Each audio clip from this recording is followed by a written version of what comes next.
Построенному ханом Менгли Гераем Занджирлы медресе в Бахчисарае в этом году исполняется 525 лет.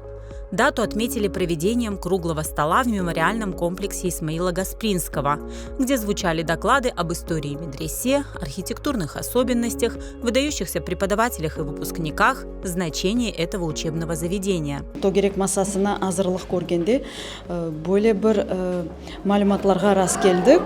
Занджирлы медресени де более 190 yılлыгыны кайдете экеннер.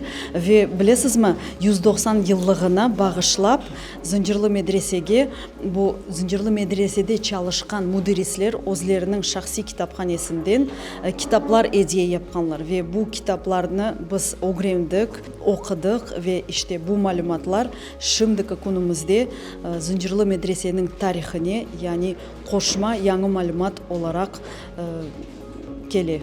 Изучение истории деятельности Занджирлы медресе продолжается все время. На круглом столе участники представили результаты исследований, архивные материалы, а также уникальные фотографии. Доклады касались не только Занджирлы медресе, но и системы образования во времена Золотой Орды и Крымского ханства. Мой доклад был посвящен просветительской деятельности Исмаила Гаспринского, его соратников, в частности, Аджи Абибулла Эфенди, который является самым знаменитым мудирисом, руководителем этого учебного заведения рубежа конца 19-го, начала 20 века. Те преобразования, те реформы, которые были проведены совместно двумя этими деятелями во благо Занджирлы медресе. Больше она касалась упорядочения жизни, сохт, расширению той же библиотеки, которая существовала, ремонту этого здания, которое пришло со временем в некую ветхость.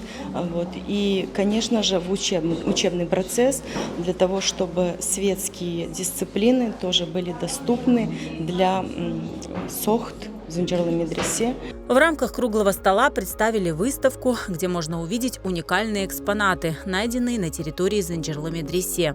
Участники обсудили перспективы изучения истории Занджирлы медресе, его популяризацию и включение в туристические маршруты.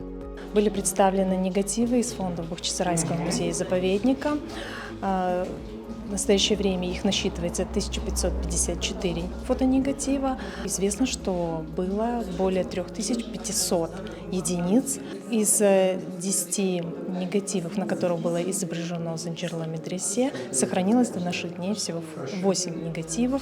И, конечно же, большая часть снимков это был автор Владимир Константинович Яновский. В последние годы Занджирлы медресе закрыта для посещения. Сейчас там идут ремонтные работы, и проход запрещен даже на территорию.